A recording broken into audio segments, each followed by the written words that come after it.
All right, what's up guys? Welcome to your morning routine. So we're gonna kind of work your car's routine kind of from a head to toe perspective, taking each individual joint through its full range of motion.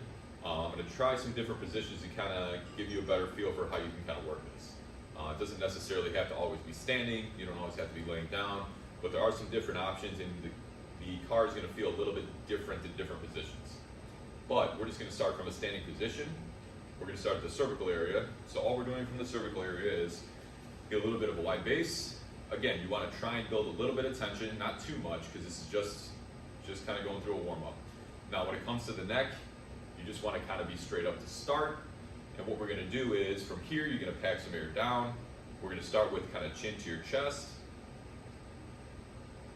Now, you're going to basically scrape along this collarbone. Again, we don't want any pain or pinching. So you're going to scrape along that left collarbone.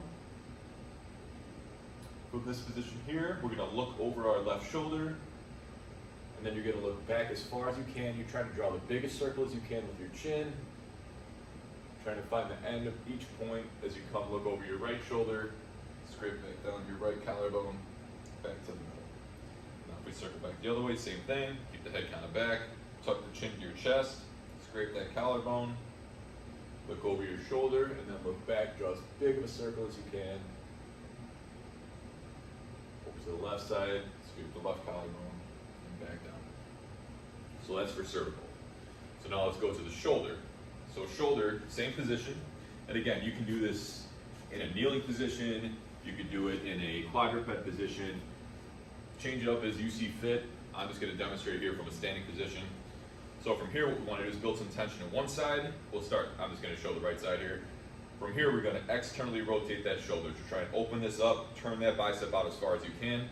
Now we're going to go across to the midline, so we're going to adduct across. Now the main thing we can see here is the biggest compensation that you will see with your shoulder guard here is some spinal rotation and some hip rotation. So if you start to feel yourself reach across and all of a sudden you're getting way more because your hips are starting to turn, you know you've gone too far. So as we come across, find as much here as you can. Now again, work within your range of motion. We're going to reach into as much flexion as we can here. So now from this position, again, if you start to extend the spine, it's not what we're looking to do. We just want this shoulder to move properly. So once you have as much as you can here, we're going to start to internally rotate the hand.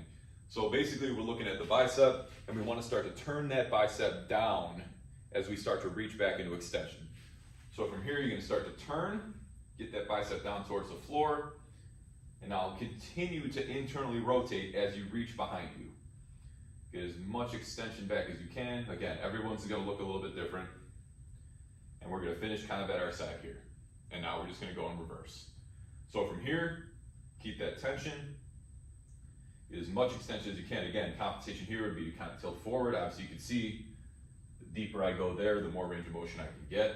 So from here, get as much extension back as you can. Try and find your end range. From here, now we're going to turn that bicep up. So now we're going to try and turn it up towards the ceiling. So we reach back, we're going to turn that up, reach back into as much flexion as we can now as we're continuing to externally rotate that shoulder. Back across the midline of the body and down. So that's your shoulder car. So from there, we're going to go to scapula. So scapula is as simple as, and I'll kind of face away here, arms are going to be extended, or you can also have them at your side, but I'm going to show extended first. So from here, what we want to do, I'll go sideways, is we want to reach forward. So we're going to protract those scapulas as much as we can. From there, we're going to draw them up. So we're going to elevate, retract, and pull them back. And then we're going to tuck them back down, forward, up, back, down. And then you'll go the other direction. So tuck them down, retract, pull them together, lift them up, protract forward, drop them down. Now if you look at it from a back perspective, and I'll show kind of at my sides here. A good example is, imagine you're wearing pockets kind of like I am here. And what you can do is imagine that your hands are in your pockets to start, okay? So what we want to do here is draw the scapulas forward, so we're protracting those out, draw them forward. Now imagine you're pulling them out of your pockets. So you're going to slowly lift up, retract them back,